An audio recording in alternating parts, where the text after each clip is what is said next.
Welcome to Beyond the Blend, the podcast that goes behind the science and talks to the people at the heart of the lubricant market, telling the real story of the people who make the lubricant market move. With real insight and honest conversations, we aim to show off the people's side from across the entire lubricant supply chain. Join me, Steve Knapp, and Rob Taylor as we delve behind the scenes of the lubricant industry. Let's go. So here we go, a quick 5 from 5. John, is it glass half full or half empty? Half full.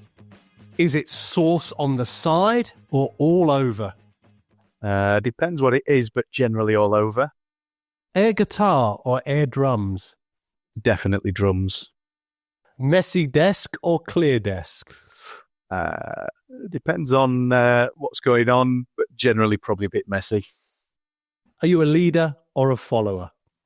Try to be a leader. John Grierson, thanks for joining us here on Beyond the Blend. John, welcome. Please just introduce yourself to our listeners.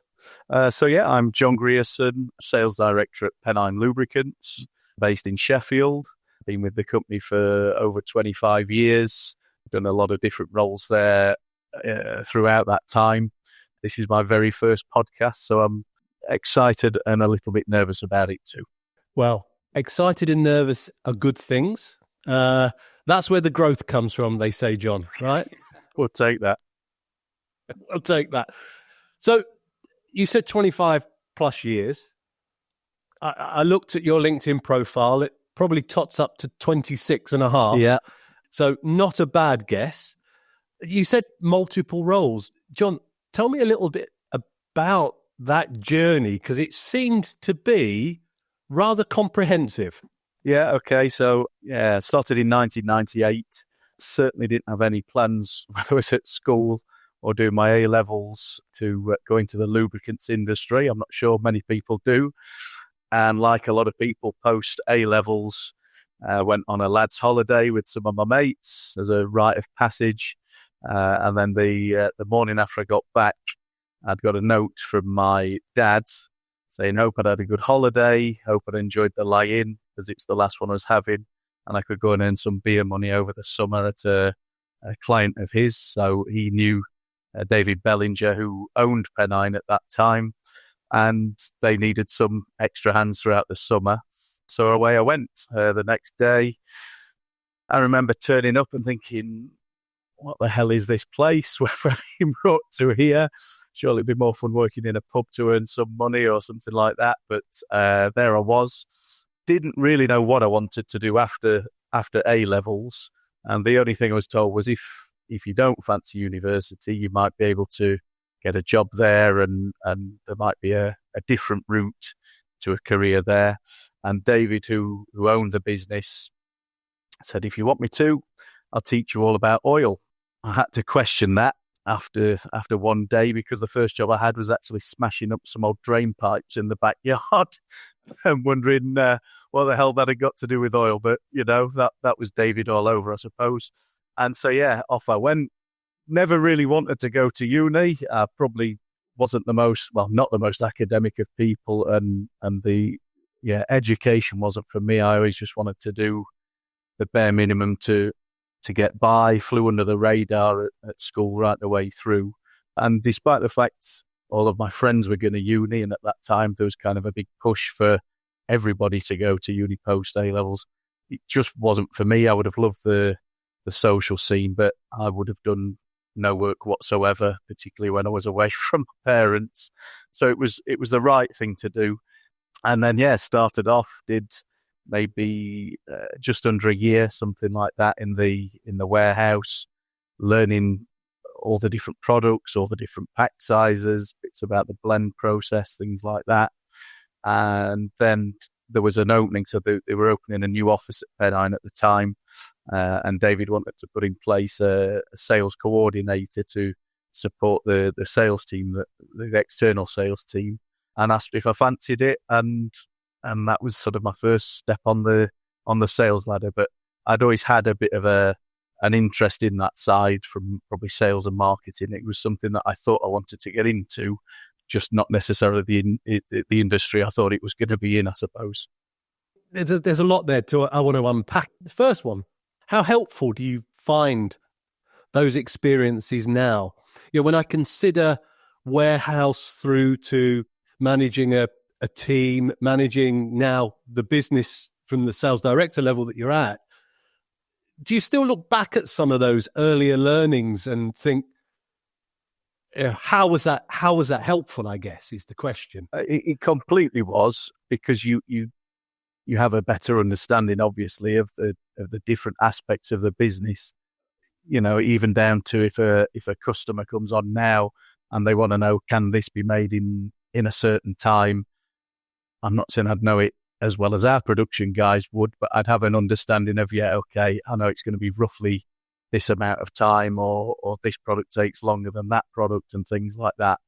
But also just as a grounding of the products, even knowing what they look like when you've poured them into barrels or containers and things like that. It just gives you an understanding, even on a real basic level, of viscosity of things that are thick and that are thin and things like that. And actually, some of the people we've brought into the business in the last few years on the sales side, I have asked them, and I'm always really pleased when they accept it, to have some time, even if it's just a week or a couple of weeks in the warehouse, for that exact same reason, because I know how much it helped me, I suppose. And also, it helps you integrate with the different people. But from the real basics of, if someone's coming in that doesn't know the industry, it's really handy for them. Yeah, I mean, it's a good reflection, really, because we see a lot of transientness or a transient nature of the sales industry. So people moving around from one job to the other job, almost with that expectation that, when they're in, they'll know exactly what it is they've got to sell and how those products or services provide solutions. Often, though, we forget that some of that grounding about that real level of, let's call it expertise. I'll make you blush. That level of expertise isn't an overnight thing, right? So you really have to dig deep into some products, some applications. But without that grounding, I wonder how people can truly be the expert in their field. Do you have a thought on that? Yeah, I know where you're coming from. It's not for everybody. Some people don't want that grounding, I guess, do they, as well? They just want to go straight into the sales role, or I'm not saying they'd work at our business, but some people might think it was beneath them to do that roles within production, or just don't want that understanding. And I think you've got to, we're talking about warehousing here, but it can be any role. It can be credit control, it can be admin, it can be production, it can be transport, it can be whatever. You've got to really understand those roles to understand how your business is going to work and how it can succeed or fail, obviously, if those things aren't done right. And that's not for everyone, is it? Some people just want to come in and, I'm just the salesperson, or I'm just the accounts person, or whatever, and maybe not have that awareness. But that's, I suppose I was lucky enough that that's not the case for me, or that I was able to recognize that. Didn't know it at the time. It's probably, when you look back on it, I did it because that's what I was asked to do, but it's invaluable, really. I'm reflecting here because, one of the challenges within the lubricant sector is making it sexy and making it attractive to talent, right? And if we to think about the cream of the crop, taking first degree, people out of universities into your graduate program in a large corporate organization. I remember, Shell having the pick of the grads, right? Honors degree, first degrees, and they would be desperate for a graduate rotation that would show them all aspects of how to operate within a commercial environment. You're right. It might not have been warehousing, but it certainly would have been supply chain. It certainly would have been marketing. So in a perverse way, you probably had a graduation that graduates covet as they look to what organizations like ours can offer them. So when I start to think about university graduates and attracting talent and the industry being sexy, you mentioned something else in your introduction about your A levels, but really looking at school to get through the education as quick as you could. When you're looking to bring people into the business, how important are qualifications and academia in your reflection? So has that sort of transcended in a very tangible way into how you recruit people? Well, I suppose, knowing what I was like, I know that I wasn't, as I said, the most academic and what have you, but I probably try and think, well, okay, there'll be lots of other people like me at that stage now who might not have got the best grades in the world, but it doesn't mean that they're not talented, or that, it might just be that they, like me, didn't really thrive at school. And so we look, I always try and look beyond the CV that comes through or whatever. Really, for sales roles, I don't particularly look at grades, because you're talking about communication skills that are most important from a sales point of view. And it's, them wanting to be interested and to take it on and to feel part of it and to get the best out of them. Well, the academia side isn't that relevant.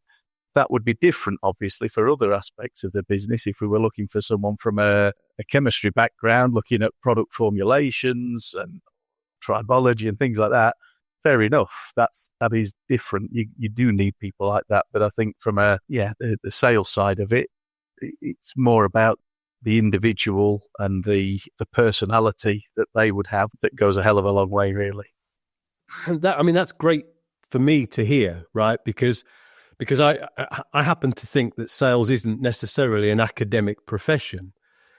I think it takes smarts, but I don't know if those smarts are academic smarts or more social smarts. So, that sort of EQ side versus the IQ side. Well, we, looking at two of our most recent recruits that have got into sales and internal technical sales and kind of a new role that we started earlier this year, neither of them had come from our industry. One of them had come from a manufacturing background, from heat treatment, but hadn't got any sales experience, had never worked in an office, had always been on the shop floor, and was looking for a change of career and a different route. And again, if you just recruited off the strength of looking at a CV thinking we want an internal technical sales coordinator, you wouldn't have even gone through a first interview. But you have got to look beyond that. He's now an absolutely fantastic member of the team, really, really thriving. He's enjoying the job. It's been absolutely brilliant. It's worked for him and it's worked for us, which is perfect. And then there's the second one, the most recent one, who started with us in January this year. Again, no industrial background at all. Very short stint in retail sales, if you like, or car sales. Before that, working for the ambulance service. So again, what's the relevance of that to us? But it's about seeing what's in that person and what they can do. And again, it's going really well and he's thriving. So I like that side. I guess Pennine as a business, we're a little bit of an underdog. We probably punch above our weight against some of our competitors all the time. And I guess I quite like the thought of the people within it having that kind of background and mentality, as well as being given a chance and maybe being the underdog and coming through and being stars for us, really. And I love that. I love that personality that you're bringing in to the business, and that, whether underdog is the term, maybe you're just creating new expectations, and I think that's really, really amazing to start hearing, giving people a chance, right? I think that's something. So if we know that John is we're going to talk a bit about leadership in a while. If we know that John is a very sort of open and deeper looking sales director when it comes to recruiting people beyond just the academic, what are some of the attributes that you are seeing as success factors for account managers to thrive in an environment of today? Well, whether it's new recruits or existing. So we do have I know we've talked before, we have a very low staff turnover. Our existing sales team have been in place for a long time. So that's slightly different because we're not looking for new people all the time. But the people within it, so there's one guy who's been with us a couple of years longer than I have. One that's probably been there 20 years, another one's now coming up sort of, I don't know, 6 or 7 years, something like that. It's about, I guess, trying to get people to evolve with the change that's going on, well, not just in our industry, but I guess with B2B sales per se, embracing a new way of doing things. And in its simplistic form, if I go back to when I started out on the road, which probably after about, I don't know, 3 years at Pennine, 3-4 years at Pennine, I was given the yellow pages for West Yorkshire, an A to Z atlas, and said, there you go and drive around the industrial estates and rattle doors and see how you get on. That's just how it was done. If I'm talking about the newest recruit in our team, you wouldn't dream of doing something like that now. So I know it's a long time, 26 and a bit years since I started, but the game's changed massively, and the route to market with your customers is nothing like what it used to be. So I think, and it's a long way round of answering your question, but both new recruits or existing, I guess it's seeing that they've got something within them to be accepting and wanting to embrace change and looking at doing things differently rather than being, this is how I've always done it, or this worked for me 10 years ago, it must now. You've got to move quite quickly, really. Yeah. Change is a constant. Yeah, we hear this said so often. And certainly in the sort of space that we're focused a bit more on here about the people side and, buying and selling, that change has been, just almost like a skyrocket. I mean, it's just so much that's changed. Your 26-year, sales experience, very different, as you've just described, to somebody that's coming more recently. And within that time, you've had to learn and adapt new skills and ways of working. So what does John do to keep across new ways of working? Because you just don't become an effective sales director that keeps people in the business for as long as you have by saying it's done this way and it's the only way, right? Yeah, it's quite a difficult one to answer because I don't necessarily say, I did this at this point, or I've done that at that point. I guess you just, the old adage of you have 2 ears and 1 mouth, use them in that proportion kind of thing. So you learn more listening, and I like listening to people, and I'm not afraid of asking anybody, whether that's, I work a little bit with some of our suppliers, but mainly with our customers, obviously, and asking them and listening to what they expect of you.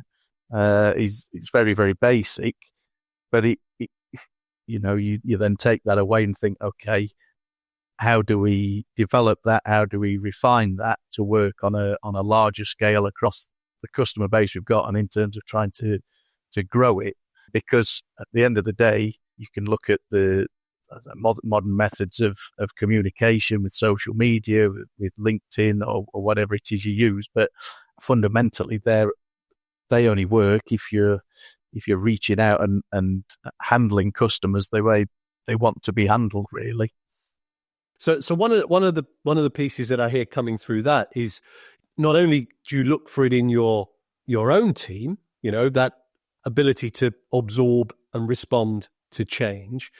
You've described a couple of environments there where you've had to respond to change. And you mentioned one at the back end of that, be it social media or LinkedIn. Now, 26 years ago, social media and LinkedIn was the yellow pages, right? It was, as you described, it was the door knocking. It was the sort of hard yards. How have you, as a sales leader in an organization that is responding to how buyers want to buy, right? I just heard you say that. How do you make sure that you're not living in the 26 years ago, i.e., here's your yellow pages, here's your roadmap, get out there and make it happen. What has led you to the point now where you're telling us on this podcast that LinkedIn and social media are ways to engage your clients? Well, I guess, I still deal with customers directly myself, so I still have my own accounts, and I suppose I see how some of those want to interact with me, how some of them will have been bought out. Things have changed for us a little bit. So in terms of 26 years ago, yes, it was a yellow pages and a roadmap and get out and on you go. But don't forget as well, 26 years ago, Pennine was a much younger company. We didn't have necessarily the reputation, the expertise, the experience that we've got now as a business. So we were still trying very, very hard to, if you like, get the word out there or put the hard yards in, like you say, of being given an opportunity to try and work with people and to supply them.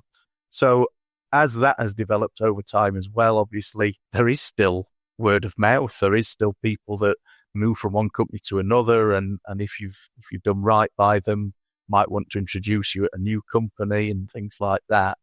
But yeah, I wouldn't say I specifically go looking for it. I don't know, fall across. It's probably the wrong way of saying it, really. But I'm just interested to know where things are going and try it, really. If LinkedIn wasn't going to work for us, so what? But you try it and you try different things or whatever, different approaches, just like you would door knocking. Because, going back 25 years, you went and knocked on doors. Well, not everybody opened the door. Or even if they did open the door, if you said the wrong thing or didn't make the right impression, it shut on you. And the same applies now, doesn't it? If someone engages with you on a social media platform, you've still got, that's still your opportunity. That's your stood in the doorway with your foot in the door, trying to get them to engage. So it's just the same thing, really, just in a very different way to what it was 25 years ago. I think that reframing of it is helpful for people listening, because one of the hard things that we observe in the more traditional space, which we could describe the lubricant direct sales forces as, is seeing it just as you've described it. It isn't the fact that it's different. It's just perhaps the medium is different, right? And I think that's an interesting reflection. And as you were describing that example and others that we've already heard on during our chat, I sense a real learning by doing approach. And I sense that in you. I sense that in something you value in people that are in your environment as well. I heard it from breaking up drain pipes, each department becoming part of it, doing your apprenticeship or your graduation, even taking that forward to modern day, learning by doing. If LinkedIn didn't work, well, we'd be looking for something different, but I'm listening to my customers. So learning by doing, I'd put as an attribute. There's probably a fancy word for what that is, but I like learning by doing. Well, what else would you say are your leadership attributes, John? Or what would others say are your leadership attributes? You'd obviously have to ask them, but I'd like to think that I'm quite understanding. I appreciate that there isn't a one-size-fits-all for the people that work in your team. So how one person needs to be managed is different to another. Some people need coaching a bit more. Some people need encouraging a bit more. Some people need an arm round. Some people like to talk through ideas a bit more with you than just cracking on and doing it themselves.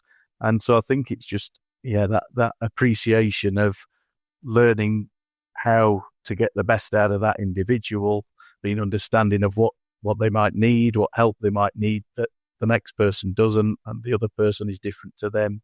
And it is corny, but it is just treating people as individuals. And, going back to a kind of a principle of your own, you treat people how you like to be treated yourself.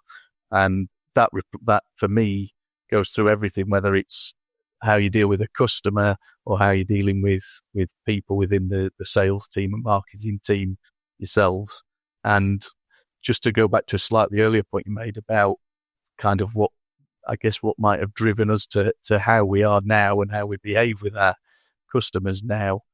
And again, it's just a kind of a fundamental principle of my own, is that I love good service. I love, if I go and buy something, whether it's on a personal level or for work or anything like that, if something's done right, if it's easy, if there's some nice little follow-ups or something like that, or you go to a restaurant and the service is great or something like that, it means a lot to me. And so if I experience something that's really, really good personally, I will often look at it and think, how could we work that into what we do at Pennine as well to make things better or to improve things? And I know that you've never cracked it. Whatever you do that you think's going great, well, brilliant, but you've got to keep refining it and trying to make it better and better and better. Otherwise, you end up going backwards. So, I mean, I really like how you take the application of everyday things and apply them back into your leadership. I think that's really, really incredible. Challenging the status quo with real applied examples.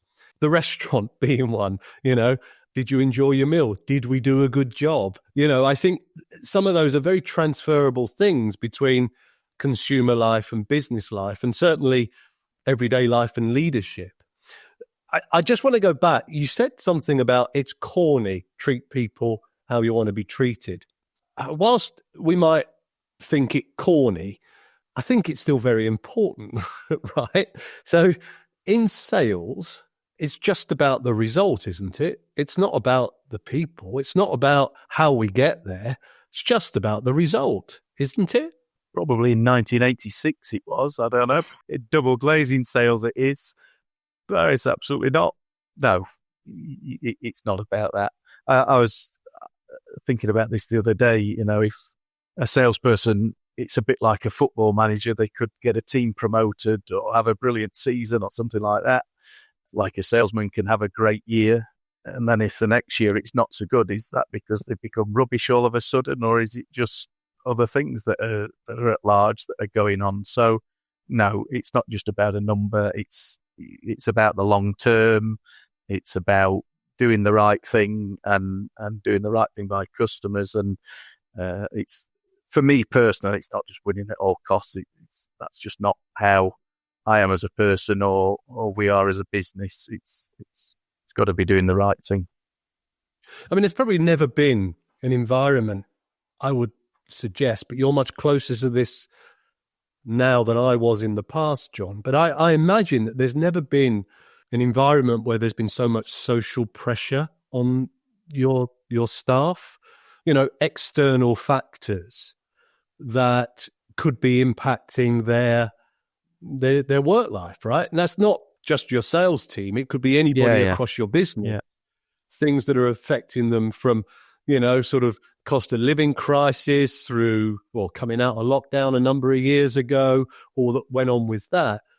So have you found this element of care for people becoming a bigger requirement in leadership? And how does that play out now in your leadership? Yeah, it definitely has. I don't know if it's necessarily just that, like you've pinpointed some things like lockdown or cost of living or whatever it is, but I think that people feel more comfortable talking about that perhaps with their employers than they did a good few years ago.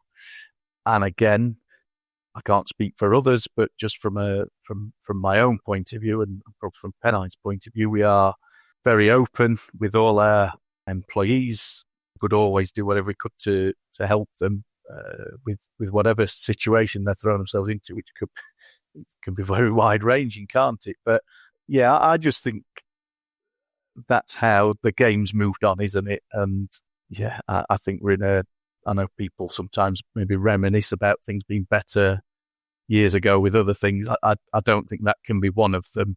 I think people feeling more comfortable to say, I need half an hour for this, or I've got a problem with that, or whatever it is that's away from work. being able to feel that they can say that rather than worrying about it or keeping it bottled up. It's got to be better the way things are now. I would tend to agree. I mean, I probably have had experiences of where, sleepless nights have been consequential of not feeling you could speak to somebody about things. And I think if you've got an environment there where your leadership is open, and the environment in the business is open, then that goes some ways into the loyalty and the longevity of not only the team, but the business's success for sure. And I think we're starting to see a picture of your leadership attributes, and perhaps modesty is just preventing you saying the outright words. But there's a piece about, that authenticity in your leadership that I'm hearing, that people feel very open and able to come to you and ask for that half an hour, knowing that it's not going to be a difficult conversation. And I think you should be very, very pleased and proud that in a roundabout way we've got to that reflective point, John. And I certainly recognise that as I speak to you and have spoken to you over the months, that there is a care for the people. Very much, I appreciate that from what I see. Well, I can't accept that, because one of my Achilles heels is that I'm probably not comfortable giving out praise as much as I should do sometimes, but I'm even worse at accepting it for myself. So we'll move on from that. Well, there are always other things that leadership can stretch us on, and you've just identified two, right? Giving people praise and accepting positive feedback. So there we go. Two growth opportunities that came out of the Beyond the Blend podcast, John Grierson. Let's put them in your 2025 development plan. Fantastic. So look, we know that leadership isn't always a walk in the park. And we know that sometimes there are difficult things that happen to us across our business life, maybe our personal life. And one of the things I always like to ask people during our chats on Beyond the Blend is, if I was to ask you to share with us, one of your biggest challenges that you've kind of overcome, and what was the context of that? And as we come out of that example, what would be the learning that we might share with people that they could reflect upon and maybe prevent them experiencing this, or at least show them a way out of it?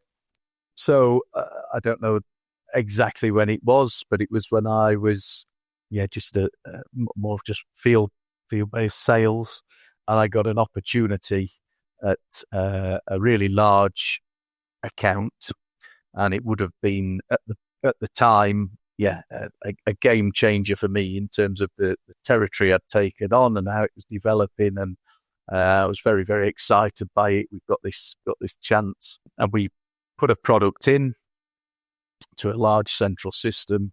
It's a metalworking fluid account, and about a week later, the factory was basically shut down because the product failed so badly.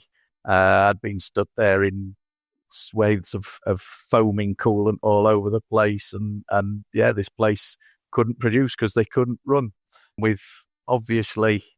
And at that time as well, it was where I still wore like a suit and tie to work every day. And you've got these engineers there sort of staring at you as if to think, what the hell do you know? What are you doing? You're clueless, you're this, that, the other. And I couldn't blame them really, but I hadn't got a clue what to do. I didn't know what had gone wrong, and I didn't know how to put it right either. And I had to kind of accept defeat with that one, and we had to compensate them and all sorts of things for lost production and changing back to their previous supplier. And obviously it hurt me, and it bothered me, and it kind of put me off a little bit, because you're thinking, well, it's a real kick backwards and everything else. But around about 2 or 3 years later, I did learn from it. We did, understand what had gone wrong and everything else. And we got another opportunity at that particular account. And it was still the same production manager. And obviously he's saying to me, are you sure? Are you sure? Are you sure? And I was as sure as I could be. But yeah, we got it right. We put it in, and then, it's still an account today. We've got a great relationship and all the rest of it. But just in terms of overcoming adversity, and I know that certain other people, sometimes when they have a problem like that, they would run a million miles from trying to put it right, or certainly in that same scenario, same account even. And I just never ever saw it that way. I was just like, I'm not being beaten on it. I'll get it right. Let me get it right, and just had that satisfaction as well. And I guess when sometimes things still go wrong for us, obviously, as a business in certain applications and certain accounts, and sometimes I can kind of detect the fear in whoever's dealing with it, and almost that they want to just run away from it and draw a line and forget about it. And I like to try and encourage us to say, no, come on, let's if we can't sort it now, we'll sort it again in future. And I want someone else to have that self-satisfaction of knowing I've overcome it, I've put it right, and I'm sailing through now, because you feel amazing when it happens. You feel absolutely, you know what sales is like. When it goes wrong, it's rubbish, but when it's great, isn't it? And it was a tough lesson to learn. Sorry, but valuable all the same, because I would always go back to it. If things were going wrong work-wise, I'd always think, is it as bad as when this happened? No. So you've got your anchor point of when things are at their lowest. Now, what kind of things did you do? I'm not talking about the chemistry, but to keep the relationship. So you went back 3 years. The same guy was there, yet he didn't kick you out. Now, thinking about your "I like good service" stories. Well, that sounds as though that so wasn't again, a good... No. So when things go wrong, as they do, I couldn't undo what had happened. I couldn't stop the foaming from happening and all the rest of it. But I could leave it on what I considered as a good footing, i.e. we did the right thing in terms of how we handled it, how we drew a line. We didn't just block the phone and not answer calls or emails or anything like that, which I know some people would, some suppliers do. And I don't think that's the right thing. It went wrong. We totally cocked up, but there's still a right way of leaving this on a good footing. So perhaps, I don't know, but perhaps, that left a reasonable message in his mind that, okay, I didn't not care. It bothered me that it hadn't worked and all the rest of it. And so the door was at least slightly ajar to at least keep a relationship going and dialogue open. Well, I think that the learning is significant because, and thanks for sharing that, because I think you're right. We know that if service is bad or something's going wrong or delivery is going to be late, people tell us through feedback that, well, at least you told me, at least you confronted it, at least you did something about it, versus being silent. And in this example, hugely catastrophic, probably bigger in your mind as well than perhaps the ultimate solution was at this manufacturers, because they could go back to the previous scenario. Therefore, it was bigger in your mind and the consequences were greater.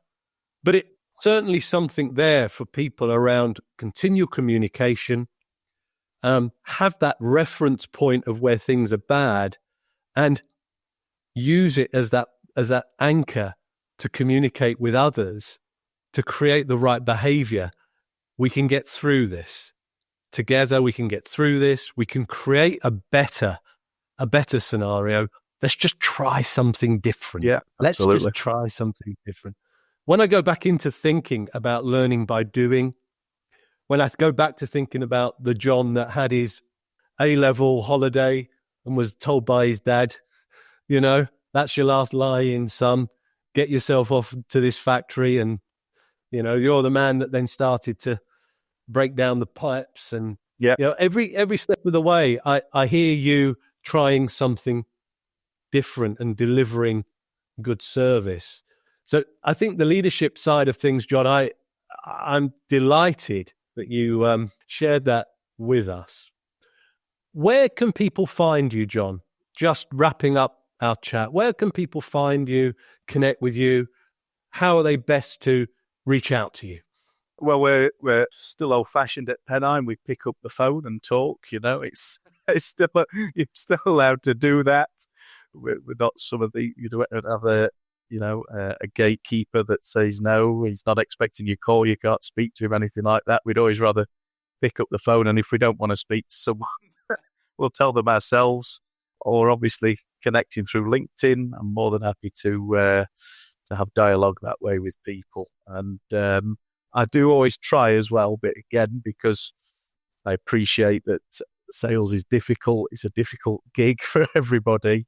If someone sends a personalized message on LinkedIn rather than just something that's auto-generated and sent out to 3 million people or whatever, even if it's not of interest, I'd just say thanks, but no thanks or whatever, and at least give them something back so they know. So, yeah.